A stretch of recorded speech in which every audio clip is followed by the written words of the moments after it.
52쪽, 그치? 이제 계산을 일단은 해서 경우의 수를 넣었고, 그 경우의 수를 바탕으로 이제 확률을 구해볼 거야. 그치? 중학교 때 확률을 잠깐 했을 것 같아. 그치? 기억나는 거라고는 확률은 어떻게 구한다? 모든 경우의 수분에 그 사건이 일어나는 경우의 수를 구했지. 결국 뭐야? 확률 구할 때 뭐가 필요한 거야? 그래서 경우의 수가 필요한 거라고. 그래서 경우의 수가 잘 돼 있으면 확률은 그 정도 갈 수도 있다고 할 수 있어. 어차피 경우의 수만 구해놓고 나면 확률은 분해 이렇게 계산하면 돼. 그쵸? 그래서 자 이거 풀다가도 분명히 경우의 수를 제대로 못 구하거나 헷갈리는 부분들이 있을 거야. 그럼 어떻게 해야 돼? 주체 말고 앞쪽에 다시 들어가서 경우의 수부터 다시 한번 확인을 해야 돼. 그지? 그런 마음가짐으로 공부해 주시면 좋겠습니다. 자, 첫 번째 들어가기 전에 뭐부터 나오냐? 여러 가지 용어들에 대한 얘기들을 간단하게 하고 있습니다. 뭐 용어를 몰라도 큰 지장은 없지만 그래도 우리가 배우는 거다 보니까 용어도 확실하게 한번 확인하고 넘어갑시다. 첫 번째 시행이라는 단어 나와요. 시행. 시행은 뭐라 되냐? 같은 조건에서 반복할 수 있고 결과가 우연에 의해서 결정되는 실험이나 관찰을 시행이라고 한다. 말이 어렵지, 그치? 그러니까 뭔가를 하는 걸 시행이라고 하잖아. 주사위를 던지는 거, 동전을 뭐 10개 던지는 거, 주머니에서 공을 꺼내는 거, 그치? 어떤 짓을 하는 걸 말해. 실험이나 관찰을 했지만 꼭 실험이 막 이렇게 막 약품 써서 하는 실험이 아니라, 그치? 뭔가 조건을 만들어 놓고 거기에서 어떤 결과들을 확인하는 것들 실험, 그 다음에 그것들을 쳐다보는 것들을 관찰해 보겠죠. 자, 그러면 시행에서 나타날 수 있는 모든 결과를 뭐라고 하냐면 표본공간이라고 해. 어떤 시행에서 일어날 수 있는 모든 결과들의 집합을 표본공간이라고 했습니다. 자, 예를 한번 들어볼게요. 시행이 뭐라고요? 같은 조건에서 여러 번 반복할 수 있고 결과가 우연에 의해서 결정되는 실험이나 관찰. 예를 들어서 뭐야? 주사위 하나 던지는 시행이야. 맞지? 주사위를 던지는 거는 어때? 계속 여러 번 반복할 수 있는 거잖아. 그치? 그 다음에 주사위의 눈이 나오는 거는 뭐야? 순전히 우연에 의해서 결정되는 거겠죠. 시행이야. 그럼 이런 시행에서 표본공간은 뭐가 되겠어? 주사위를 던져서 나올 수 있는 모든 결과들의 집합이라며. 그럼 주사위를 던지면 당연히 뭐야? 1도 나오고 2도 나오고 3도 나오고 4도 나오고 5도 나오고 6도 나오겠네. 이게 주사위를 던지는 시행의 표본 공간이라는 거야. 표본 공간. 나타날 수 있는 모든 결과들을 모아놓은 집합이야. 됐지? 그러면 그 중에서 우리가 사건량이 나오는데 표준어는 사건이지, 사건. 그지? 옛날 사람이니까 사건 해볼게. 자, 사건은 시행의 결과로 나타날 수 있는 어떤 특정한 결과를 얘기해. 자, 주사위를 던지면 어떤 특정한 결과들이 나타나겠어? 예를 들면 뭐 3의 배수가 나올 수 있겠죠. 또는 홀수들이 나올 수도 있겠죠. 아니 때놓고 뭐 3이 나올 수도 있겠죠. 이런 결과들을 사건이라고 그래. 그러면 첫 번째 사건은 자, 짝수 눈이 나오는 사건. A라고 할게. 그럼 A는 뭐야? 짝수 눈이니까 얼마나? 2, 4, 6이 되겠죠. 그 다음에 뭐? 4 이상의 눈이 나오는 사건을 B라고 정하면 그 사건 B는 집합 어떻게 쓸 거야? 4 이상이니까 4, 5, 1을 써야겠죠. 그 다음에 1 이하의 눈이 나오는 사건은 C 1이지. 1 이하는 1밖에 없으니까 이런 식으로 결국 어떤 시행에 나오는 어떤 특정한 결과들을 우리가 각각 사건이라 그러는데 그 사건은 결국 뭐야? 이 표본공간 안에서 꺼내서 만드는 거지. 이 표본공간에 뭐가 된다? 부분 집합들이 되겠습니다라는 뜻이야. 됐지? 자, 그런 사건 중에서 근원 사건이라는 게 있어요. 그런 사건은 뭐라고 돼 있어? 원소가 한 개의 사건이야. 자, 이 원소 몇 개? 3개. 얘도 몇 개? 3개. 얘는 한 개. 이런 사건을 근원 사건이라고 해. 1의 눈이 나는 사건, 2의 눈이 나는 사건. 이것들 뭐야? 각각 근원 사건이 되겠지. 딱 한 가지만 일어나는 사건을 근원 사건이라고 해. 자, 그 다음에 전 사건이 있어. 전 사건. 전 사건을 뭐라 했어? 반드시 일어나는 사건을 전 사건이라고 해. 무조건 일어나는 사건이야. 반대로 공사건은 절대 일어나지 않는 사건을 공사건이라고 그래요. 전 사건. 자, 주사위 던지는 시행에서 6 이하의 눈이 나오는 사건을 쓰라 그러면 어떻게 돼? 6 이하의 눈은 1, 2, 3, 4, 5, 6이지. 어때? 표본공간하고 완전히 똑같지? 지금 무슨 말이야? 던지면 무조건 6 이하 나올 거 아니야? 무조건 일어난 사건이지? 이런 사건을 뭐라고 불러? 전사건. 오케이? 던지면 무조건 6 이하잖아. 6 이하가 아닌 게 안 나올 수가 없지. 나올 수가 없지. 자, 반대로 7, 2, 4 눈이 나온 사건. 있어 없어? 없죠. 무슨 집합이 돼? 공집합이 돼버리지. 이런 사건을 뭐라고 불러? 공사건. 절대 일어날 수 없잖아. 근데 전사건은 무조건 일어나는 사건을 전사건이라 그래. 그러면 전사건은 집합으로 나타내면 뭐랑 똑같아? 표본공간하고 완전히 똑같아지겠죠. 반대로 공사건은 절대 일어날 수 없는 사건. 그럼 집합 안에 원수가 있어 없어? 없어요. 무슨 집합이 되면 공집합이 되거든요. 그래서 이 전사건은 뭐랑 같다? 표본공간하고 같고, 그럼 표본공간은 우리 집합에서는 전체 집합의 개념인 거죠. 이제 전체 집합의 개념이잖아. 나타낼 수 있는 모든 거 없어. 공사건은 집합에 쓰면 뭐랑 같아? 공집합과 같은 거니까. 아무것도 원수가 없는 사건. 그러니까 절대 일어날 수가 없죠. 그래서 일반적으로 기호를 나타낼 때 표본 공간은 우리가 기호를 뭐라 쓰냐면 S라는 기호를 많이 씁니다.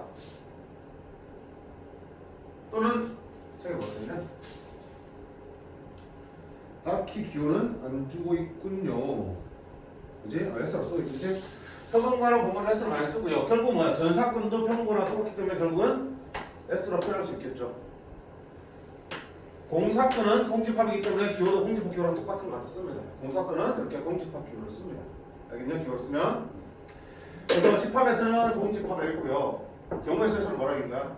경우에서는 공사건 읽어주시면 돼. 근데 뭐 그 개념이 크게 공사건은 용어에 대해서 뭐 설명하는 것도 없어요. 문제 풀 때는 절대 쓰지 않으셔도 돼. 공집합의 개념하고 그냥 퉁쳐서 생각하시도 무방해.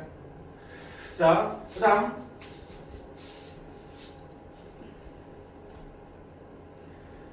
53쪽 보면 계속 용어들이야 재미가 없어. 근데 하셔야지 이제. 자, 뭐라 돼 있냐 이제 합사건과 곱사건, 배반사건, 여사건들이 나오고 있어. 사건들 중에서 좀 특징이 있는 사건들, 특별한 사건들을 지금 다룰 거야. 자, 첫 번째가 합사건이야. 뭐라 돼 있니? 합사건은 저기 칠판 뭐야? 합사건은 A 또는 B가 일어나는 사건을 합사건이라고 해. A가 일어나도 괜찮고 B가 일어나도 괜찮지. 둘 중에 하나가 일어나면 A와 B의 합사건의 원수가 될 수 있는 거겠죠. 반대로 곱사건은 A와 B가 동시에, 다른 말로 뭐야?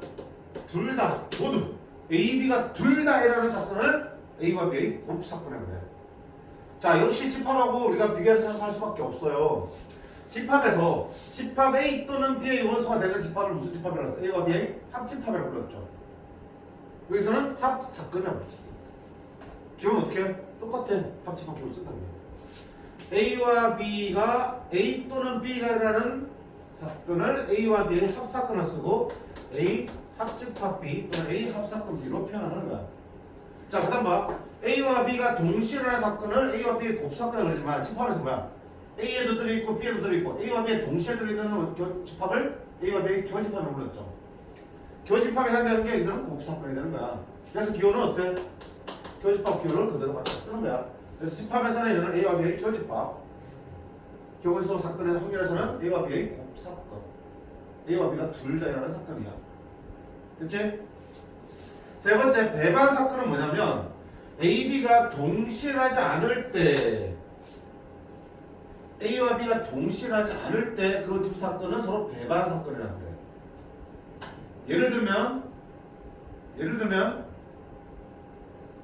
뭔 예를 드냐? 주사위를 던졌는데, 자, 4 이상의 돈이 나는 사건은 A, 2 이하의 돈이 나는 사건은 B. 그럼 A와 B는 동시에 할 수 있어? 주사위 돈이 4 이상이면서 동시에 2 이하의 게 있어? 없지. 동시에 할 수 없잖아. 둘 중에 하나 배나겠죠. 이 사건은 뭐라 그래? 둘을 배반 사건이라고 그래. 따라서 뭐? 둘의 교집합이 뭐가 될 때? 공집합. 교집합은 둘이 동시에 나는 거잖아. 동시에 나는 게 없다는 뜻이잖아. 무슨 뜻이야? 배반 사건. 그래서 배반 사건 하면 A 교집합 B가 공집합입니다. 먼저 떠올릴 수 있어야 돼. 자동으로 관계식이. 됐지? 그 다음에 여사건 익숙하지? 여사건은 A가 일어나지 않는 사건을 A의 여사건이라고 부르고 기호로 됐으니 여집합기를 써서 이렇게 쓰죠. A가 일어나는 사건은 A. 그러면 A가 일어나지 않는 사건은 A의 여사건에서 A의 여집합기를 씁니다.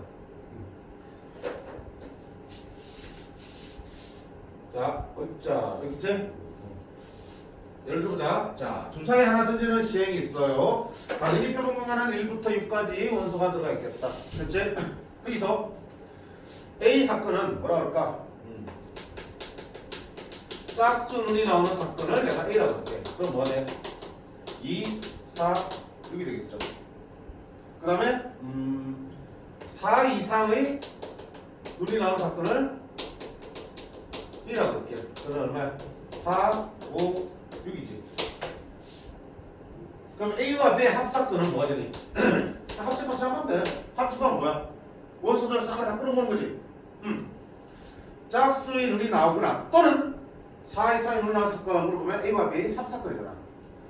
자, 주사위를 하나 던졌을 때 짝수의 눈이 나오거나 4 이상의 눈이 나오는 사건을 봐라. 그러면 어떻게 돼? 그는 뭐 하거나 또는이라는 의미잖아. 그렇지? 또는이니까 합사건이야. 두 개의 원소를 때 다 모아줘야죠. 2, 4, 5, 6 이렇게 되겠죠. 자, 그 다음 이번에는 짝수의 눈이 나오면서 동시에 4의 이상의 눈이 나오는 사건을 봐라. 짝수의 눈이면서 동시에 4 이상이 되는 사건을 봐라. 그러면 뭐야? 동시에 되나? 둘 다 일어나는 거지? 둘 다 만족하는 거니까 교집합이 되겠죠. 곱사건이라고 읽어줄 수 있겠지. 곱사건. 곱사건 어떻게 한다? 교집합이니까 둘이 공통되는 거 어디 있어? 다하고 6이죠. 됐지? 그 다음에 홀수 눈이 나올 사건은 뭐? 홀수 눈이 나올 사건은 짝수의 여사건이죠. 어차피 1부터 6 중에는 짝수 아니면 홀수가 있으니까. 그럼 따라서 홀수의 사건은 뭐라 쓸 수 있어? A의 여사건을 쓸 수 있겠고요. 어떻게 쓰니? 표본 공간 원소 중에서 A 원소를 뺀 나머지가 되겠죠. 여사건은 나머지 사건이니까 이 전체 중에서 2, 4, 6을 뺀 1, 3, 5가 A의 여사건이 되겠다. 이렇게. 됐니? 자, 이렇게 해서 우리가 기본적인 확률에 사용되는 용어들과 그중에서 가장 중요한 뭐 합사건, 곱사건, 배반사건, 여사건을 살펴봤어요. 자, 다시 한번 정리합니다. 합사건은 어떤 의미일 때? 또는 의미일 때. 두 사건 A 또는 B가 일어나는 사건을 합사건이라고 그러고 집합으로 표현하면 합집합이 되는 거야. 기호는 집합기호, 합집합기호. 그 다음에 A와 B가 둘 다 일어날 때 그리고지. A도 일어나고 그리고 B도 일어나는 기호. 그치? 사건을 A와 B의 뭐라 불러?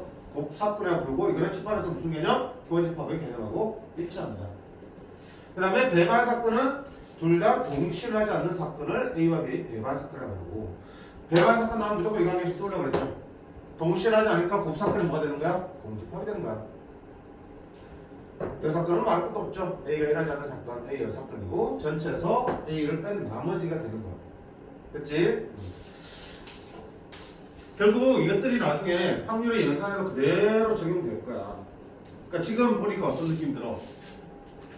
확률에서 필요한 용어들이 결국 뭐와 관련이 지어지고 있어? 집합과 연결되고 있죠. 그래서 큰 차이죠. 많은 부분이 엄청 비슷하게 나오고 있죠. 그렇죠? 그러면 결국은 나중에 확률을 계산할 때 우리가 집합에서 어떤 연산들을 써먹을 수 있다 없다?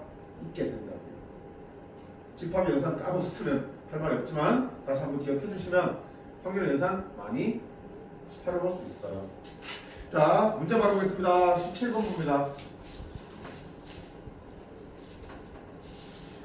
1부터 10까지의 자연수가 적혀있는 10장의 카드 중에서 임의로 한 장을 뽑을 때 이게 뭐야? 시행이죠. 10장 카드 중에서 한 장을 뽑는 시행이야. 근데 2의 배수가 적힌 카드를 뽑는 사건을 A, 3의 배수가 적힌 카드를 뽑는 사건을 B라 할 때 다음을 구하서 되겠습니다. 그럼 자, A는 어떻게 되니? 1부터 10까지 중에서 2의 배수 적힌 거니까 2, 4, 6, 8, 10 되겠지. 아, 물론 표본 공간 S는 얼마 되니? 1부터 10이니까 이게 표본 공간 되겠죠. 1부터 10까지. 그 중에 한 부분 집합인 A는 2의 배수가 모여 있어요. B는 3의 배수와 직계 카드를 뽑는 사건이기 때문에 B는 3, 6, 5 이렇게 나오게 돼요. 됐죠? 그러면 A 교집합 B는 A와 B의 곱사건은 뭡니까? 굳이 말로 쓰자면 2A 배수이면서 동시에 3의 배수인 사건이죠. 그지? 곱사건이니까. 그럼 우리 바로 쓸 수도 있어. 집합 안 먹어도. 2의 배수이면서 동시에 3의 배수인 거는 누구의 배수야? 6의 배수지. 되고 아니면 아까 A, B 집합은 뭐였지? 둘의 교집합이잖아. 교집합 뭐밖에 없냐? 6밖에 없죠? 이렇게 봐도 되겠죠. 두 번째는 A 합집합 B의 여사건이야. 그러면 뭐부터 해야 되니? 당연히 A 합 B부터 써봐야지. A 합 B는 둘을 모으는 거죠? 응. 2, 4, 6, 8, 10에다가 3, 6, 9를 합치니까 2, 3, 4, 6, 8, 9, 10 그게 되겠죠. 그러면 A 합집합 B의 여삭근은 전체 중에서 얘를 뺀 나머지잖아. 그치? 1부터 10중에서 얘를 뺀 거니까 1, 2, 3, 4, 5, 6, 7 이렇게 세 개가 남네. 그치? 이게 A 합집합 B의 여삭근이 되겠습니다. 그치? 자, 그 다음에 이걸 이렇게 볼 수 있어요. 굳이 이렇게 할 필요는 없지만 아까 뭐라 했어? 집합의 연산을 써도 되지. 집중해. 집합의 연산을 써도 되지. 그럼 집합의 연산에서 우리 여집합을 풀어준 게 있었죠. 뭐였냐? 누구였냐? 등 모르가는 아저씨 있잖아. 그치? 등 모르가는 법칙이 있었지. 그치? 뭡니까? 전체 여집합은 따로따로 여집합 취해준 다음에 뭐한다? 가운데 거는 뒤집는다. 그치? 이게 등 모르가는 법칙이야. 그럼 이걸 어떻게 할 수 있어? A 여집합과 B 여집합의 곱사건을 볼 수 있겠네? 그럼 A가 여기 있으니까 A 여집합, A 여사건 쓸 수 있어 없어? 있죠. 1, 3, 5, 7, 9. 자, B의 여집합은 B의 여사건은 1, 2, 3, 4, 5, 6, 7, 8, 9, 10 이렇게 되겠죠. 그럼 둘의 곱사건은 뭐야? 공통으로 있는 거지. 교집합 찾는 거니까 어디 있어? 1, 5, 7 이렇게 있지. 어때? 똑같이 나오지. 이런 식으로 집합의 연산을 활용할 수도 있는 거야. 굳이 이걸 바로 가는 게 맞는데 할 수도 있다는 걸 보여주려고 한 거야. 그치? 자, 그 다음에 A와 배반 사건인 배반이 사건의 개수야. 자, 중요한 것 같아. A와 배반. 자, A와 배반이 뭐였어? 배반. A와 겹치는 게 하나도 없는 거지. 교집합이 하나도 없는 거잖아. 그럼 A의 원수를 가지면 돼? 안 돼? 안 돼. 안 돼. 그러면 봐. A와 배반의 사건이 되려면 2, 4, 6, 8, 10을 원소로 가지면 된다? 안 된다? 안 된다. 됐니? 2, 4, 6, 8, 10을 원소로 가지면 안 되는 거야. 그럼 다시 말하면 1부터 10 중에서 2, 4, 6, 8, 10을 뺀 얘들을 원소로 가지면 되겠지. 근데 얘들 꼭 다 가져야 되는 거야? 아니지. 얘들만 안 가지면 되는 거잖아. 그럼 얘들은 가져도 그만 안 가져도 그만이지. 그럼 내가 찾는 A와 배반의 사건의 개수는 얘들 가지고 만들 수 있는 집합의 개수랑 똑같은 거 아니야. 얘 안 쓰고 얘들만 가지고 집합 만들면 걔들이 다 뭐야? A랑 무조건 배반 사건이 될 수밖에 없어. 맞냐? 몇 개 원소? 5개 원소를 만들 수 있는 사건의 개수. 사건은 그치. 사건은 부분 집합이라고 그랬지. 5개의 원소를 만들 수 있는 부분 집합의 개수야. 원소 개수가 n개일 때 부분 집합의 개수는 2의 n승계였죠. 5개니까 2의 몇 승계? 몇 승계를 만들 수 있겠죠. 승자, 기억나? 네. 집합의 원소가 n개 있으면 그 n개로 만들 수 있는 집합의 부분 집합의 개수는 몇 개? 2의 n승계라는 공식이 있었어요. 요거 원소는 못 쓰지만 얘는 써도 되지.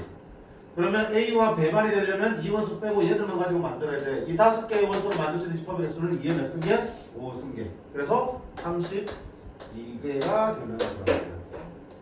됐음? 그래서 마지막 게 제일 좀 까다롭지만 잘 정리할 필요가 있는 문제들이야. 됐지? 앞에 거는 어차피 뭐야? 원소만 써주시면 뭐 집합의 연산을 이용하는 그냥 뭐 찾아서 쓸 수 있잖아 원소들을.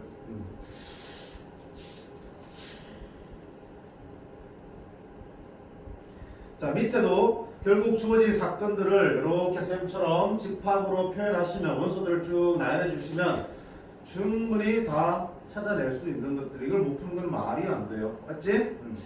자, 이렇게 해서 우리가 합사건, 곱사건, 배반사건, 여사건에 대해서 대략적으로 살펴봤어요. 자, 이제 본격적으로 확률이 들어갈 텐데, 확률인데 제목이 뭐라고 돼 있어요? 수학적 확률이 돼 있죠. 그럼 수학적 확률 아는 확률도 있냐? 자, 우리 고등학교 수학과에 등장하는 확률은 크게 세 가지의 확률 존재해요. 물론 그 중에서 이 수학적 확률이 가장 중요한 거겠지만, 자, 수학적 확률은 뭐냐고 되어 있냐면, 자, 일단 확률을 나타내는 기호를 어떻게 쓴다? P라는 기호를 쓰는 거야. 이거 잘하잖아, 그렇지? 확률을 뜻하는 영어 뭐야? 확률을 뜻하는 영어. 그렇지? 그치? 잘 들었지? 자, 그래서 대문자 P를 쓴 거야. 그래서 PA는 A라는 사건이 일어날 확률을 뜻하는 거야. 이렇게 쓰기를 학습하는 건데, 그 중에서 수학적 확률은 우리가 중학교 때 배운 거야. 뭐라고 했어? 모든 경우에서 그래. 그치? 일어날 수 있는 모든 경우에서 그래.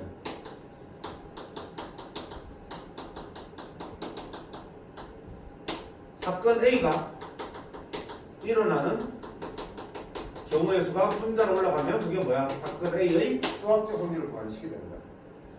이거를 조금 기호로 나타내면 뭐냐면, 자, 모든 경우의 수는 결국 아까 뭐야? 어떤 시행의 결과를 나타낼 수 있는 모든 경우를 다 모아놓은 게 뭐였어요? 표본 공간이었죠. 표본 공간. 기호로는 뭐 썼니? 대문자 S를 썼지. 그럼 일어날 수 있는 모든 경우의 수는 표본 공간에 들어있는 원소의 개수랑 똑같겠죠. 집합 S의 원소의 개수니까 NS라고 쓸 수 있겠죠. 앞에 N 붙이면 그 집합의 원소의 개수를 하는 거잖아. 그렇지? 표본 공간의 원소의 개수가 일어날 수 있는 모든 경우의 수가 됩니다. 그러면 사건의 경우의 수는 A라는 사건에 들어있는 원소의 개수가 되겠죠. 이렇게. 됐니? 따라서 수학적 확률은 NS분의 NA로 볼 수 있어.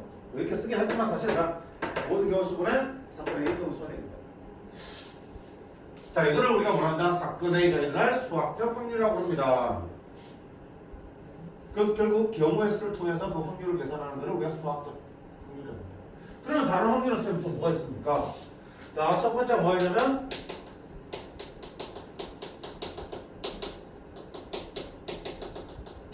통계적 확률이라고 있어요. 통계적 확률. 통계적 확률은 뭐냐면 수학적 확률을 계산하기 힘든 경우가 많아요. 왜냐면 일어날 수 있는 모든 경우를 다 살피는 게 불가능할 수가 있잖아. 예를 들면 가끔씩 이렇게 보면 까마귀 중에서 또 흰 까마귀들도 있다고 신문기사 나오잖아. 그치? 돌연변이지. 그치? 그러면 까마귀들 중에서 흰 까마귀가 태어날 확률을 구하세요. 그러면 어떻게 할 거야? 수학적 확률은 그런 거에 유전자를 다 분석해가지고요. 나타날 수 있는 모든 유전자의 가능성 중에서 흰색이 되는 어찌 된가 불가능하죠. 그렇죠? 그럼 실제로 어떻게 되니? 세상에서 수많은 까마귀들을 다 관찰해서 막 몇백만 마리 관찰하겠죠. 그 중에서 흰 게 한 3마리 있더라. 그럼 몇백만 분의 3 이게 확률 되겠죠. 근데 그거는 정확한 확률은 사실은 아니죠.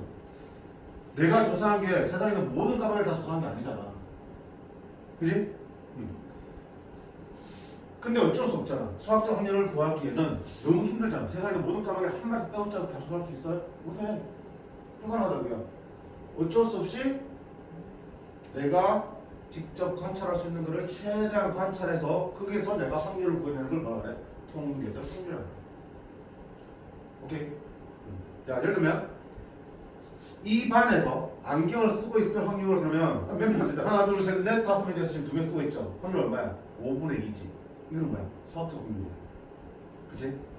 근데 우리나라 전체 고등학생 중에서 안경 쓴 사람 확률을 구하세요. 그러면 전국에 있는 고등학생 한 명도 빠짐없이 다 구해야겠죠. 그래서 안경 쓴 사람 한 명이 한 명도 빠짐없이 다 구해야겠죠. 그러면 수학적 확률이 될 수 있겠지만 그게 현실적으로 불가능하지. 몇 명인지 모르겠지만 엄청 많고요. 또 많다 보면 어떤 문제 생기냐면 막 지금제 세고 있는데 서울서부터 막 새 나가다 보면 밑에 지방 내려가다 보면 시간이 꽤 지나겠죠. 그럼 미안한 얘기지만 그동안 여기 서울에 있는 학생들 중에 몇 명이 뭐 사고를 해서 죽을 수도 있고 그래 동시에 뭔가 셀 수 없잖아. 그치? 정확한 수학 확률을 계산하기 힘들 수도 있어요. 너무 잘하는 얘기가. 자, 그런 상황에서는 어쩔 수 없이 뭐야? 통계적 확률을 쓸 수밖에 없어요. 내가 할 수 있는 한 현실적으로 생각하면서 최대한 조사해서 직접 확인한 결과를 만드는 것들이 통계적 확률이야. 우리 야구 좋아하나? 야구 보면 뭐 타자 나오면 타율이 뭐 3할 1푼 1이 이러면 그게 뭐야? 그 사람이 안타를 칠 확률인가? 수학적 확률은 안타를 칠 확률을 수학적으로 계산하면 어떻게 계산해야 돼? 자, 그 사람의 어떤 능력치랑 상대 투수의 또 어떤 그거랑 그때 그날 컨디션이랑 뭐 바람색이라든지 구장구 모든 걸 다 고려해서 이제 계산해야 되는 게 불가능하잖아. 그럼 거기서 말하는 타율이라는 건 뭐야? 지금까지 얘가 타석에 몇 번 들었었는데 그중에 안타를 몇 번 쳤더라. 그렇게 해서 내는 거잖아. 무슨 확률이야? 통계적 확률이잖아. 맞지? 응. 어쩔 수 없잖아. 실질적으로 수학적 확률을 구하기 힘든 경우니까. 그래서 실제적으로 자연과학 쪽도 마찬가지고 특히 사회 현상에 대한 확률을 따질 때는 모든 경우를 다 예측할 수가 있어요? 힘들다고요. 그러니까 그럴 때는 주로 통계적 확률을 많이 써요. 자, 그냥 그 정도면 돼. 그럼 수학에서 다루는 의미가 많이 없겠죠. 나중에 우리가 통계학과를 가면 볼까? 지금 우리가 배운 데서는 의미가 없습니다. 뭐 정도만 하면 되면, 자, 만약 이 통계적 확률도 조사하는 그 데이터 양이 많으면 많을수록 통계적 확률도 어떻게 돼? 정확해지겠죠. 아까 말한 것처럼 전국에 있는 고등학생 중에서 안경 쓴 사람 비율을 조사하기 위해서 이 5명 조사했고 5분의 1에? 그럼 전국에 있는 확률도 얼마겠어? 5분의 1이라고 말하면 믿겠니? 안 믿겠지. 왜? 꼴랑 5명 조사해놓고. 근데 예를 들어 10,000명 정도 조사했어.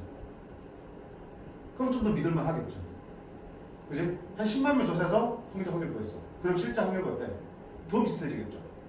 즉 통계적 확률도 그 조사하는 대상이 많으면 많을수록 실제 수학적 확률이 어떻게 돼? 점점 정확하게 가까워질 거라는 얘기가 있어. 그래서 충분히 데이터가 많이 누적된 상태라면 통계적 확률을 수학적 확률을 대신 써도 좋다. 그리고 이게 이제 문제에서 어떻게 활용되냐면 이렇게 나온 거야. 어떤 친구가 농구 자유투를 하는데 여러 번 해봤더니 한 5번에 2번 정도의 확률로 공을 넣더라. 이게 무슨 말이야?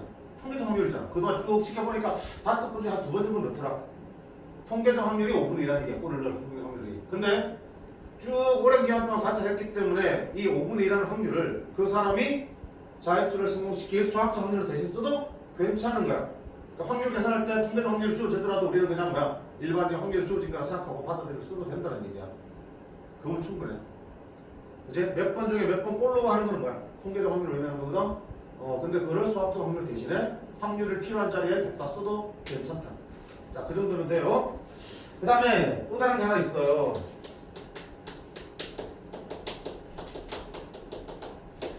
기하학적 확률이 있어. 기하학은 뭐야? 기하. 도형이지. 예를 들면 관역이 이렇게 있어.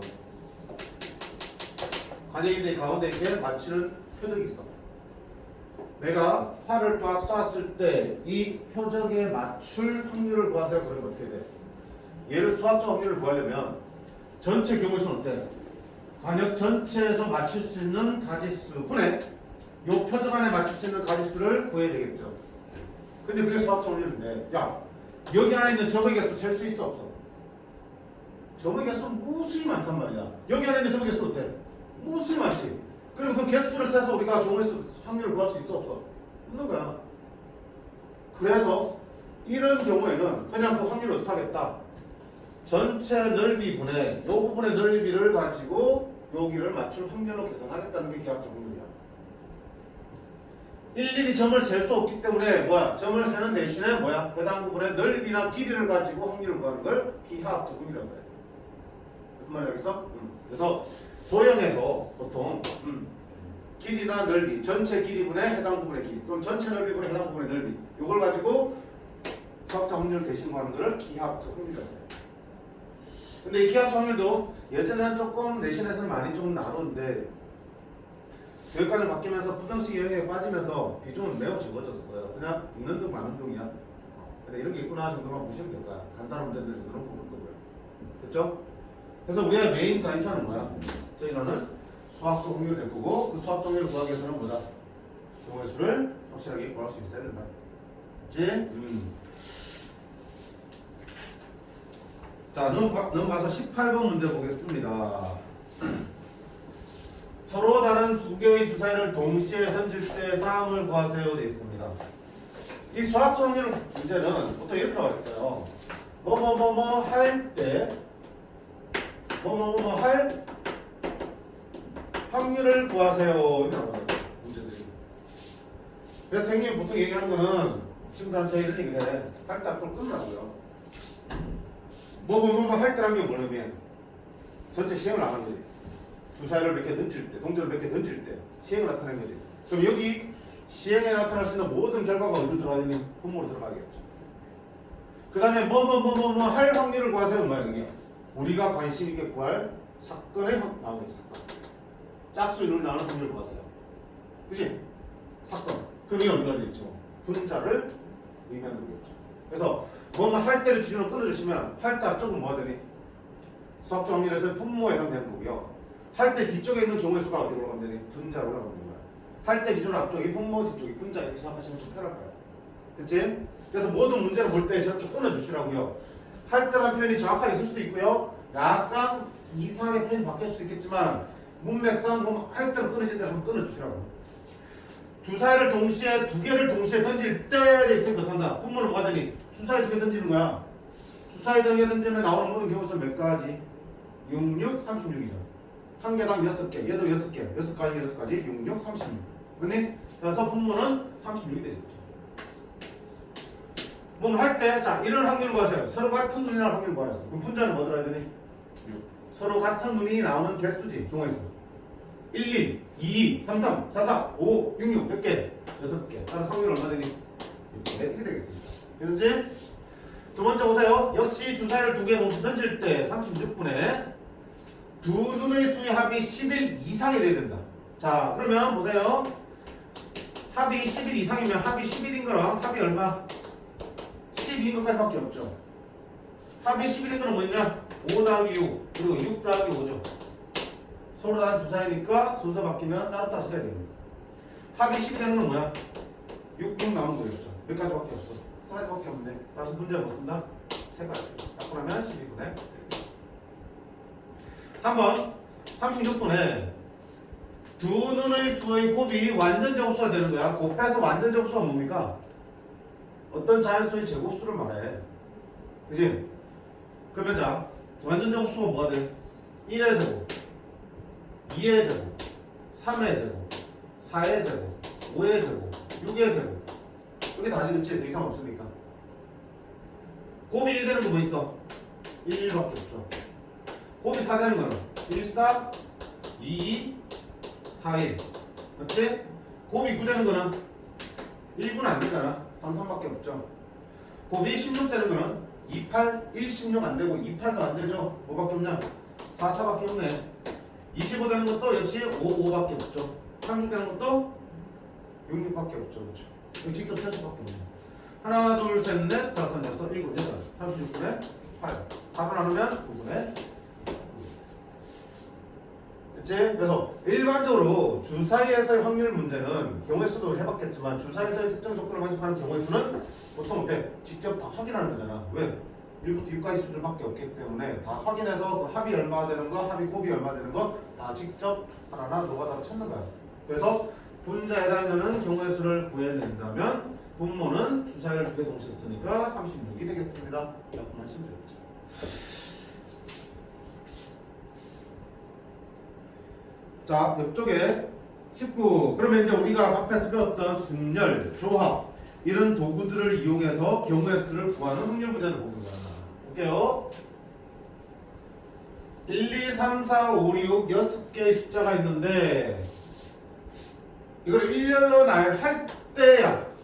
그럼 분모는 뭐가 되니? 6장의 카드를 일렬로 나열하니까 분모는 뭐가 되겠어? 6개의 숫자를 일렬로 세우는 경우의 수가 되겠죠. 몇 개요? 6 팩토리얼이잖아. 6개를 일렬로 세운 게 6 팩토리얼이니까. 그치? 아, 그럼 분모는 뭐가 되겠다? 6 팩토리얼이 되겠다. 그러면 첫 번째 확률은 1, 2, 3이 이웃할 확률이야. 그럼 분모는 뭐 분해? 6 팩토리얼 분해. 맞지? 1, 2, 3이 이웃해야 되네. 그럼 이제 1, 2, 3이 이웃하게 나열되는 경우가 있었잖아. 앞에 썼지? 이웃하면 어떻게 알았어? 묶으라고 그랬죠. 1, 2, 3을 묶어주세요. 1, 2, 3을 묶어서 하나씩 보면 하나, 둘, 셋, 4개 나열하겠네. 몇 팩? 4패. 그리고 그 묶음 안에 자리 바꾸는 경우 얼마?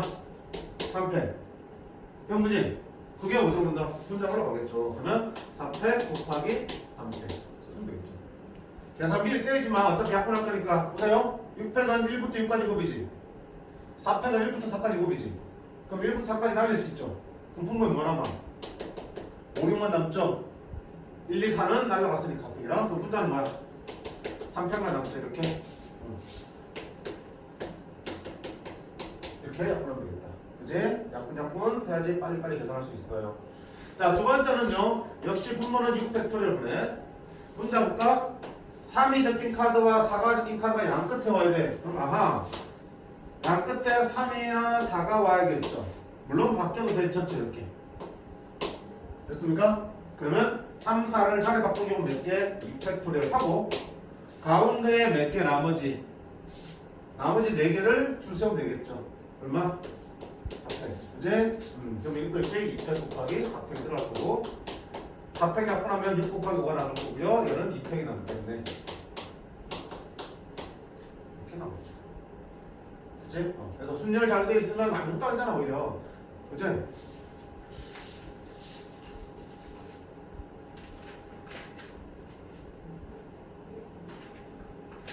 밑에 19-1번 볼까? 19-1번 플러스로 돼 있으니까 보자. 남셋, 여셋 얘들이 원탁에 둘러앉을 때 느낌 오죠? 무슨 순열? 원순열 느낌에 파살나요?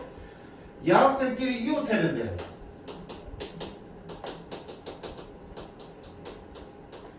이웃하게 앉게 될 확률을 구하세요 되어 있습니다. 자, 그럼 분모는 뭐가 되니? 남셋, 여셋을 원탁에 둘러 앉을 때 돼 있잖아, 그치? 총 6명을 원탁에 둘러 앉힌 경우 수는 얼마? 5팩토리얼이지. 원순위는 n-1팩이니까. 아, 그럼 분모는 5팩토리얼이 되겠네. 오케이. 자, 분자는 이 학생끼리 이웃해야 돼. 어떻게 돼? 묶어줘야지. 이 학생명을 하나로 묶어주시면 하나, 이 3명에서 총 몇 명을 둘러싸는 거야? 4명을 앉히는 거지. 근데 4명을 원순위로 앉히니까 몇 팩? 3팩토리얼. 그리고 묶음 안에서 학생끼리 다시 바꾸는 게 얼마야? 3팩토리얼. 이거 주시면 되겠죠. 왜 플러스야? 안 들어 보이는데? 3팩 약분해버리면 5, 4만 남죠. 3팩은 날라갔으니까. 분자는 3팩 남았네. 10분의 3이 되겠네. 자, 빠르지 않죠? 괜찮지? 복잡한 상황이 아니야. 그 다음에 20번. 이번에는 조합을 이용하는 거래요.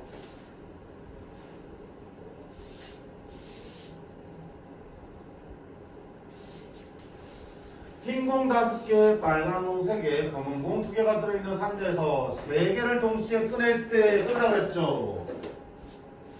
그럼 분모는 뭐가 되겠어? 총 10개의 공이 있는데 거기에서 3개를 꺼내는 거니까 분모는 뭐가 되겠어? 10시 3이 되겠죠. 그치? 꺼내는 거니까. 그치? 그럼 1번 꺼낸 공이 모두 흰 공이 나온 일이야. 그러면 10시 3분에 분자는 뭐가 되겠어? 흰공만 3개 꺼내야겠죠. 흰공 몇 개 있는데? 5개 있지. 저 흰공 5개 중에서 3개를 꺼내는 거에서 골라보면 되겠죠. 그럼 흰공만 나오겠죠. 오케이. 13은 얼마야? 남산 19, 8, 124. 진짜요? 아니면 5C3은 5C니까 10. 12분의 1. 맞니? 오, 책보한 거야? 네. 자, 두 번째. 역시 분모는 뭐더니? 10시 3분에. 자, 보자. 꺼낸 공이 빨간 공이 2개, 검은 공이 1개가 되려면 빨간 공 중에서 2개를 꺼내고 검은 공 중에서 1개 꺼내면 되겠죠. 빨간 공 3개 중에서 몇 개 꺼내고 2개 꺼내고 그리고지. 그리고면 더한다 그래서 곱한다 그랬어. 곱한다 그랬죠. 또는 일 때 더하고요. 영어할 때. 그리고 일 때는 곱한다 그랬어. 그리고 검은 공 2개 중에서 1개를 뽑아야 되겠죠. 20. 이렇게 들어가요. 자, 분모는 역시 120분에 분자는 3 곱하기 2 하니까 6. 20분에 1. 세 번째 10시 3분에 흰 공이 2개일 확률이야. 자, 3개를 꺼내잖아. 3개를 꺼내는데 흰 공이 2개라는 얘기는 흰 공 2개랑 나머지 하나는 뭐야? 빨간 공이든 검은 공이든 상관없다는 얘기지. 그러면 흰 공이 2개일 확률은 흰 공 5개 중에서 2개를 꺼내고 나머지 공 몇 개 생각해보면 5개 중에서 한 개를 써야 되겠죠. 그치? 120분에 OC는 10, OC는 5 땡땡땡 12분에 됐죠? 자, 여기서 잠깐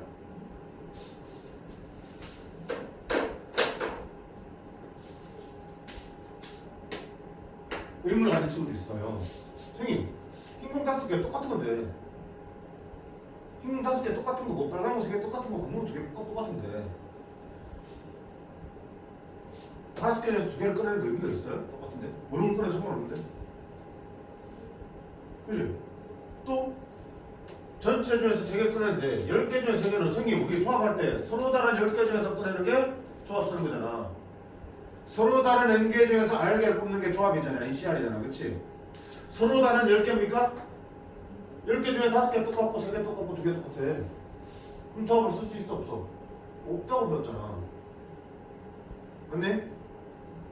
똑같은 공을 서로 구분이 돼야 안 돼. 안 되는 거야. 그 어느 걸 뽑는 게 의미가 없단 말이야. 결과를 보면. 그럼 왜 이렇게 봅니까? 틀린 거 아니에요? 자, 맞아. 맞게 푼 거야. 왜 이렇게 생기냐면, 자, 앞에 책에 보시면, 자, 수학적 확률의 정의 보시면, 뭐라 돼 있냐? 밑줄 쳐져 있죠. 표본문을 했으니 각 그런 사건이 일어날 가능성이 모두 같을 정도로 기대될 때 수학적 확률을 NS분의 NA로 구한다고 했어요. 각 근원 사건이 일어날 가능성이 모두 같은 정도로 기대될 때란 얘기야. 자, 예를 한번 들어볼게.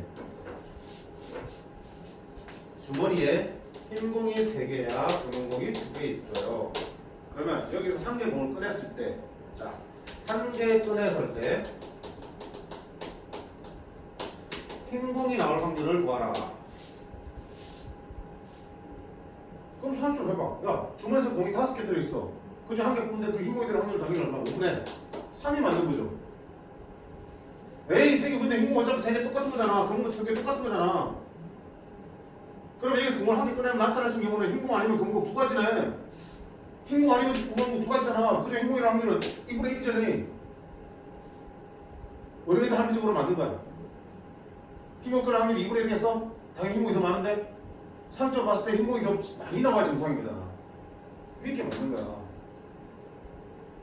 그치? 다시 위에 것처럼 풀려면 이거 3개, 경문 2개 전부 다 다른 5개 공을 봐야지만 풀수 거야. 전부 다 다른 5가지 경우 중에서 서로 다른 3개의 흰 공을 꺼내는 거지. 이게 맞는 거잖아. 똑같은 색깔이라서 완전히 똑같은 공을 봐버리면 2분의 1이라는 말도 안 나오게 보여진다고. 왜 그래? 그건 없어. 각 근원 사건이 일어날 가능성이 모두 같은 정도 기대되는데 봐봐. 여기서는 근원 사건을 뭐라고 했어? 흰공 아니면 검은공 2가지만 나눴죠. 흰공 아니면 검은공 해서 2가지 나왔잖아. 그죠? 흰공 1가지로 한 거고.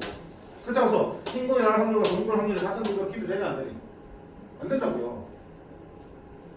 이거를 흰공을 전부 다 똑같은 거, 검은공을 전부 다 똑같은 거로 봐버리면 결국 일어날 사건은 흰공 아니면 검은공 2가지밖에 없죠. 근데 그 2개의 근원 사건이 어때? 같은 정도로 기대되겠어요? 안 된다고요.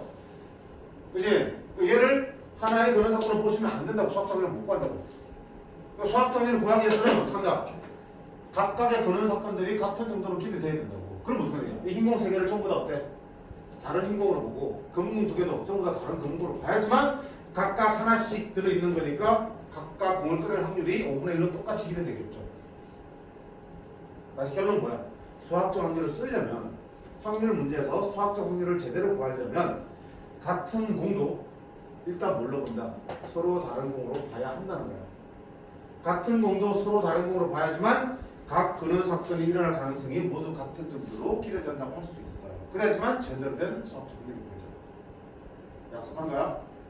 확률에서 똑같은 공 또는 똑같은 숫자들이 여러 개 들어있어도 전부 다 다른 걸로 일단은 보고 확률을 구하셔야지 제대로 된 수학적 확률이 보여집니다.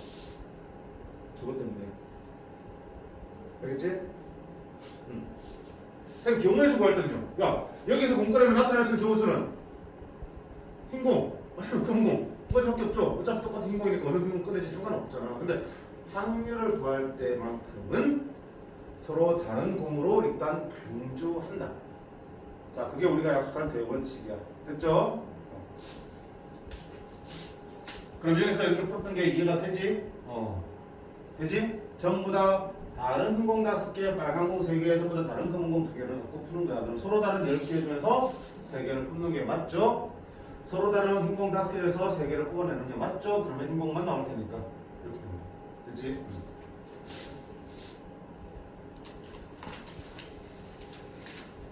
이 부분이 그래서 경우의 수에서랑 조금 생각이 달라서 확실하게 정해놓고 나와야 돼. 그래야지 이후에 헷갈리지 않을 테니까. 밑에 자 플러스 볼게요. 플러스 뭐가 붙었냐? 먼저 보자.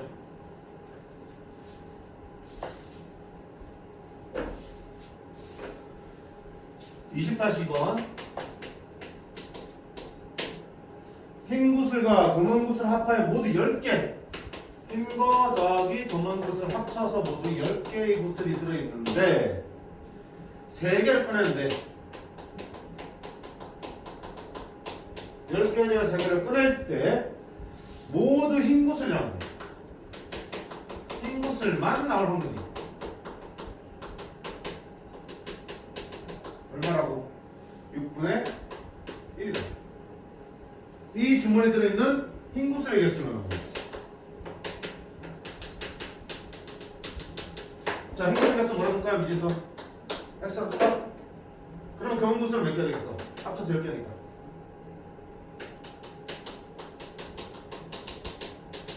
10-X 쓸 수 있겠죠. 이렇게. 오케이. 자, 그러면 X를 구하기 위해서 어떤 조건이 있어요? 흰 구슬만 나올 확률이죠. 자, 분모는 뭐가 되겠니? 10개 중에 3개를 꺼낼 때니까 분모는 당연히 뭐 돼? 10씩 3분의 맞지? 흰 구슬만 나오려면 흰 구슬 X에서 3개를 뽑아야겠죠.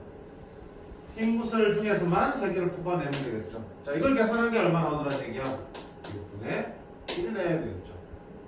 자, 10C3이 아까 얼마였죠? 120이죠? 갖다 곱해주면 XC3은 20이 되겠죠. 자, 공부 많이 해서 말자. 몇 C3이 20이냐? 6C3이었죠? 6C3이 20이야. 그러면 알면 6 쓰면 되고요. 모르면 어떡할 거야? 모르면 풀어야지, 방정식. XC3은 몇 팩분의 3팩분의 XP3이 되는 거고, 맞죠? 3팩은 6분의 XP3은 X, X-1, X-2가 되겠죠. 이게 20이야. 그럼 X, X-1, X-2가 얼마 되는 거니? 120이 되는 거지. 3차 방정식이야. 풀지 말자라고 했죠. 어차피 X값은 자연수잖아. 개수니까 적당히 때려 넣으시라고요. 자, 때려 넣는 요령은 어떻게? 일식 차이를 하지만 3개가 모두 같은 수라고 가정해보세요. 그럼 어떤 수의 세제곱이 120 근처에 있는 거 생각해봐. 5의 세제곱이 125죠. 그럼 대충 5 근처 숫자들이야. 그럼 지금 넣는 거야. 6, 5, 3. 그래서 바로 맞췄네. 그지? 다시 X는 얼마다? 6 이라고 하겠죠. 됐지? 이렇게 해서 풀어주시면 돼. 모르면 미지수 두시고요. 괜찮아? 자, X가 단계의 순열과 조합을 이용해서 우리가 수학적 확률을 구해본 거고요. 자, 개념 17번에 보면 아까 설명했던 통계적 확률이 나오고 있어요. 뭐라 되니? 같은 시행을 여러 번 반복할 때 A가 일어나는 횟수를 알려야 보자. 이때 N이 충분히 커지면, 즉 시행 횟수가 충분히 커지면 전체 시행 횟수 중에서 A가 일어나는 횟수를 계산하면 그게 뭐야? 일정한 값에 가깝게 나온다고요. 그때 그 일정한 값을 뭐라고 본다? 통계적 확률을 본다고요. A는 뭐야? 전체 시행 횟수지? RN은 뭐야? 그 중에서 답건 A가 일어나는 횟수지? 이거를 직접 관찰하는 거야. 얼만큼? 충분히 많이. 관찰하다 보면 그 값이 어떤 수에 가까워지고 그거를 뭐라다? 통계적 확률을 본다는 얘기야. 그럼 N이 커지면 커질수록 실제 수학 확률에 가까워진다고 얘기했어. 그걸 이제 큰 수의 법칙이라고 하는데 일단 몰라도 상관없고요. 그래서 무한정 크게 할 수는 없기 때문에 적당히 크게 만들면 그걸 수학적 확률로 대신 쓰겠다. 그 정도면 돼. 바로 문제 볼게요. 독감 환자 100명에게 같은 치료제를 매일 저녁씩 투여했을 때 치료제를 투여한 기간에 따라서 완치된 환자 수를 나타내는 거야. 이때 환자가 처음 투여한 후 5일 이내에 완치될 확률을 구하겠습니다. 자, 표 보면 3일 만에 완치된 사람이 6명이야. 4일 만에 완치된 사람이 12명. 계속 누적이 되어 있는 거지. 5일까지 완치된 사람은 총 26명이야. 또 되는 거지. 누적은 아니네, 그치? 새롭게 완치된 사람들이네. 3일 만에 완치된 사람이 6명, 4일 만에 완치된 사람이 12명, 5일 만에 완치된 사람이 26명, 6일 만에 완치된 사람이 38, 7일 만에 완치된 사람이 10명, 8일 만에 완치된 사람이 8명이야. 자, 문제에서 뭘 물었니? 5일 이내에 완치될 확률이잖아. 그러면 전체 환자 몇 명이야? 100명이지. 전체 환자 100명 중에서 관찰했어. 100명을 관찰했는데 5일 이내잖아. 이내에 완치된 사람은 총 몇 명이야? 38, 44지. 이게 뭐야? 100명 중에 44명이 55일 이내에 완치된 거죠. 100분의 44가 우리가 찾는 5일 이내에 완치될 확률이 되겠죠. 근데 이건 뭐야? 수학적 확률이야? 그 질병 바이러스를 분석하고 사람들의 체질을 분석하고 막 그런 질병에 어떤 약이 작용하는 그런 것도 다 분석해서 나온 거야? 아니잖아. 그냥 관찰한 거잖아. 사람들 양면에 가면서. 그치? 통계적 확률이라고요. 그래서 5일 이내에 완치할 확률은 100분의 34가 되겠죠. 자, 이걸 좀 더 정확하게 하려면 어떻게 하면 되겠어? 환자가 100명이 아니라 1000명. 돈이 된다면 10,000명, 10,000,000명 이렇게 확인하면 되는 거야. 그치? 그렇게 해서 확률을 가면 점점 더 어떻게 돼? 더 정확한 확률이 보이겠지. 수학적 확률에 근접한 확률이 보여지겠죠. 이 정도면 돼, 그냥.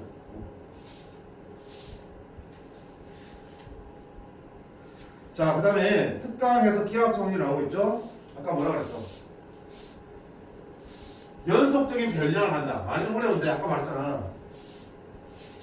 봐. 수직선에서 여기와 여기 사이에 숫자 몇 개야? 무수히 많은 실수가 있지. 셀 수 있어 없어? 없지. 왜? 실수는 연수적으로 만들어져 가니까. 아무리 좁은 구간을 잡아도 그 사이에 또 수많은 실수들을 만들어낼 수 있죠. 세는 게 불가능하다고요. 아까 말했잖아. 여기 안에 있는 저번 개수. 세는 게 불가능하다고. 따라서 이런 경우에는 경우의 수, 즉 개수를 구해서 확률을 구하는 거는 안 돼. 그래서 어떻게 하겠다. 아, 그냥 개수 구하는 대신에 이 길이, 이 넓이를 가지고 경우 수를 대신하겠다 뜻이야. 그렇게 구한 게 기하학적 확률이야.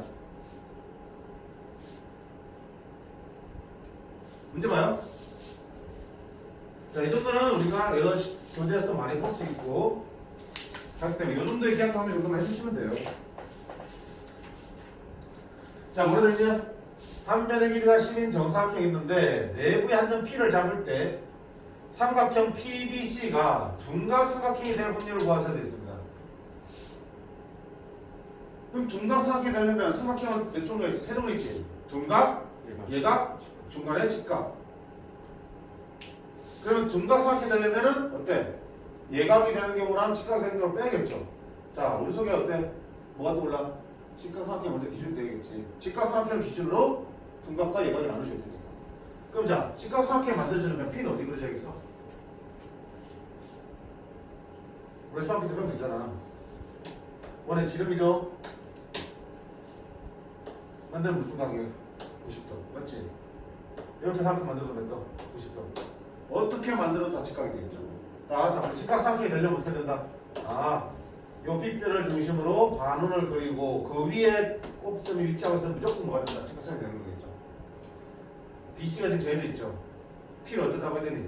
직각삼각형이 되려면 BC를 지름을 하는 이런 반원을 그려놓고, 맞나요?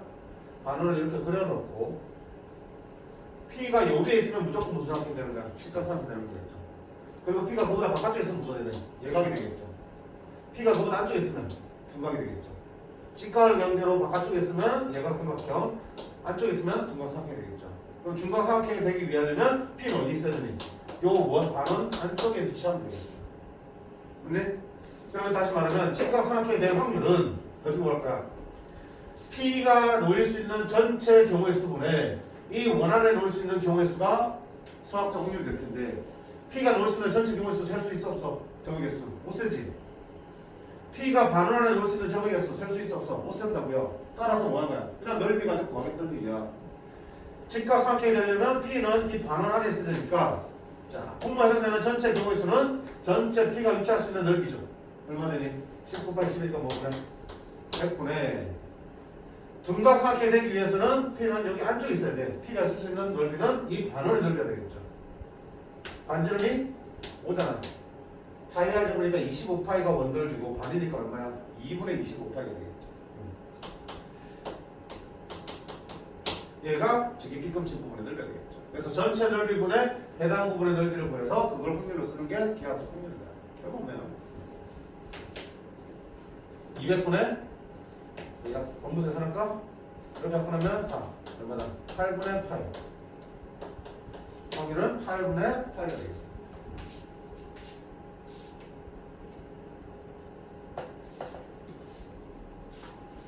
근데 왜 기하동률이 조금 낯설어서 그런데 비중은 많이 없어졌는데 수능에서는 거의 다루지 않아요. 수능 모의고사에서는. 근데 내신에서는 그래도 예전에 선생님들이 가르치는 그 가닥이 있기 때문에 이런 부분에 대한 문제를 또 낼 수도 있으니까 내신용으로는 좀 해주셔야 돼요. 22-1번 볼게요. K가 마이너스 2 이상 4 이하인 실수 K에 대해서 X제곱 플러스 2KX 플러스 3K는 0이라는 방정식이 서로 다른 주식만 되네. 얘들아 2차 방정식 서로 다른 주식을 한다. 뭐 쓰라고? 판별식이 0보다 크다 쓰라는 얘기죠. 그러면 답을 해주는 2프라임 제곱 마이너스 AC 됐지? 얘가 어떻게 돼? 0보다 크게 된다.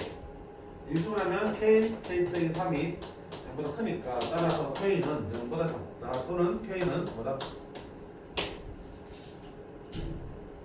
그럼 이 범위 안에서 찾아주셔야겠죠, 그치?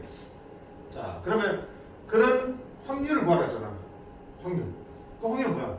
모든 경우의 수분에 여기를 만족하는 경우 수가 되겠죠. 근데 뭐야? 모든 경우 수 이거지. 이 범위 안에서니까. 이게 모든 경우 수야. 그럼 이 사이에 있는 K 값은 몇 개 있어? K는 자연스러운 말 없잖아. 실수잖아. 어떤 범위 사이에 실수 몇 개 있어? 무수히 많지. 셀 수 있어 없어? 없는 거야. 그러면 수학적 확률을 구할 수가 없네. 그럼 뭘 넣는 거야 되니? 기하적 확률을 넣어야 되는 거야. 아, 모든 경우의 수를 점을 못 센다면 어떻게 하겠다? 이 길이를 분모로 적으면 됩니다. 어떠냐? 기하적 확률은 넓이나 길이를 경우의 수 대신 쓴다고 했습니다. 그러면 길이는 얼마 되니? 4부터 마이너스 2까지 수익선 그려볼까? 이게 모든 경우의 수야. 맞지? 그때 문제에서 나오면 어때? K는 0보다 작아야 돼. 요 안에서 보겠지. 그 다음에 K는 3보다 커야 돼.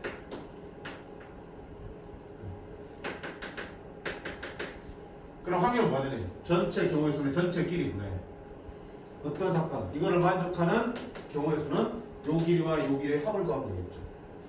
전체 길이는 얼마 되니? 4부터 마이너스 2까지 얼마?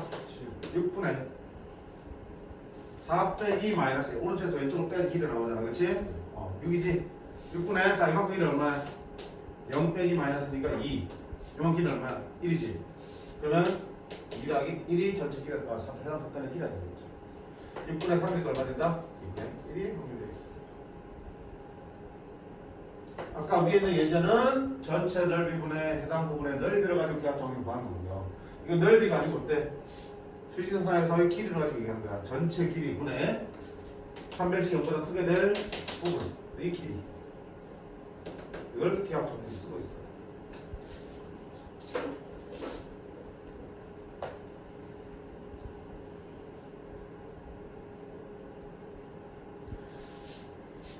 (22-5는) 조금 어려워 보이는데 여기까지는 해야 될 필요가 있나 모르겠네. 보자.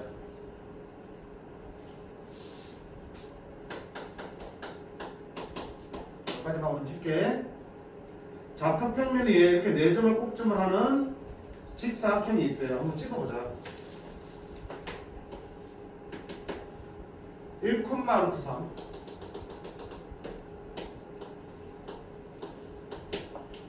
B는 1,0 C는 2,0 그 다음에 D는 2,√3 이런 직사각형이 이렇게 있네. 그렇죠? 원점을 지나고 기울기가 양수인 직선을 그릴 때 이 직선이 사각형 ABCD와 만날 확률을 구하였습니다. 원점을 지나고 기울기가 양수인 직선을 그린대. 그러면 볼까? y는 원점 제한은 얼마 되니? kx를 쓸 수 있어? 그지? 원점 제한 직선은 y좌표 0이니까 그렇죠? y는 kx인데 k는 당연히 뭐야? 양수죠. 기울기가 양수라고 했으니까. 그럼 어떻게 돼요? 이렇게 지나면 사각형과 만나 안 만나? 안 만난다고요. 이 직선이 사각형과 만날 확률이 어떻게 되니? 이렇게 지나가야 사각형 만나겠죠? 그럼 그렇게 지나게 만나기 위한 경계는 어디야? A점을 딱 지날 때와 여기를 지날 때가 마지노선이잖아. 이걸 벗어나면은 사각형과 안 만나게 됐죠. 그럼 결국 우리가 찾는 K는 기울기 보면 여기와 이 사이가 되겠죠. 오케이. 그럼 이때 기울기 K는 얼마나 오니? 1 루트 3이죠. 1분의 루트 3이니까 얼마 되니? 루트 3이 될 거고요. 이때 누워 있으니까 기울기가 얼마 되는가? 0이 되겠죠. 그럼 사각형과 만나려면 K는 0보다 큰 거 같고 루트 3보다 어때? 작은 거 같아요.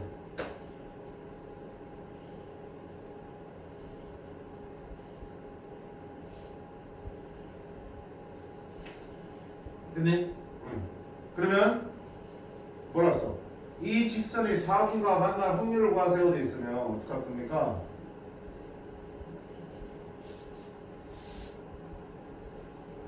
어떡하냐?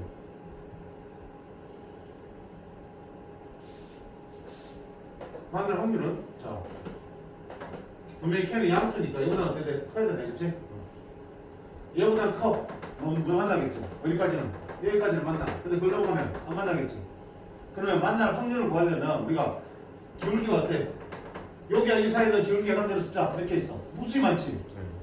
이 사이에 K가 무수히 많잖아. 그러면 수학적 확률을 구할 수 있겠어? 안 된다고요. 그럼 당연히 뭘로 넘어가야 되니? 기하학적 확률을 넘어가야 된다고요. 그러면 길이나 넓이나 이런 걸로 대신 구할 수밖에 없잖아. 뭘로 하려고? 길이가 어디 있어? 변해가는데 길이가 뭐고 누가 변하니? 각의 크기가 변하죠. 이 각이 변화하고 있잖아. 그치? 그러니까 각의 크기를 가지고 확률을 구할 수도 있겠구나. 자, 분명히 K는 어디부터 어디까지 변하니? 0보다 크니까 0보다 크고 양수니까 여기까지 가겠죠. 0보다 크고 전체 K 값은 0보다 크고 뭐보다 작다. 0보다 크고 K가 아니지? 가의 크기를 그랬지. 가의 크기를 내가 세타로 볼게. 이 직선이 X축과 이런 가의 크기를 세타라 그러면 세타의 크기는 당연히 0보다 커야 되겠죠. 기울기 0보다 크다고 했으니까 세타 0보다 커야 되고 뭐보다 작아야 되니? 90도보다 작아야 되겠죠. 이게 뭐야? 표본 공간이지. 그 중에서 내가 뭐가 된다면 사각형과 만나려면 세타는 당연히 0보다 커야 되고 5보다 작아야 되니?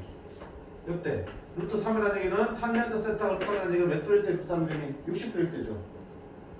세타에 대한 탄젠트 값이 바로 기울기인데 이때 기울기가 얼마였어? 루트 3이었잖아. 탄젠트 얼마가 루트 3이야? 60도. 포함해야 되겠죠? 60도가 되어도 A점을 지나니까 사각형과 만날 테니까. 그러면 전체는 2고요. 사각형과 만나게 되는 세타에 보면 2가 되겠죠. 따라서 만나게 될 확률을 어떻게 구할 거야? 전체 각의 크기 0부터 90도 90분의 맞지? 0부터 60 여기 되겠네. 얼마다? 3분의 여기가 되겠네. 이렇게 풀어요. 배수를 구할 수 없기 때문에 길이나 넓이, 심지어는 뭐야? 각의 크기 맞지? 각의 크기도 0부터 90까지 길이는 60이고 0부터 90까지는 90이니까 90. 이것도 길이로 계산한 거죠. 이렇게 나타내는 게 기하학적 확률입니다. 그래서 22-2번은 힘들면 그냥 패스해도 좋아요. 근데 22-1번 정도까지는 예제랑 1번 정도까지는 해주시면 좋겠습니다. 자, 여기까지 하고 조금 쉬었다가 너무 오래 했는데 그치? 쉬었다가 확률의 기본 문제들 마저 하도록 하겠습니다.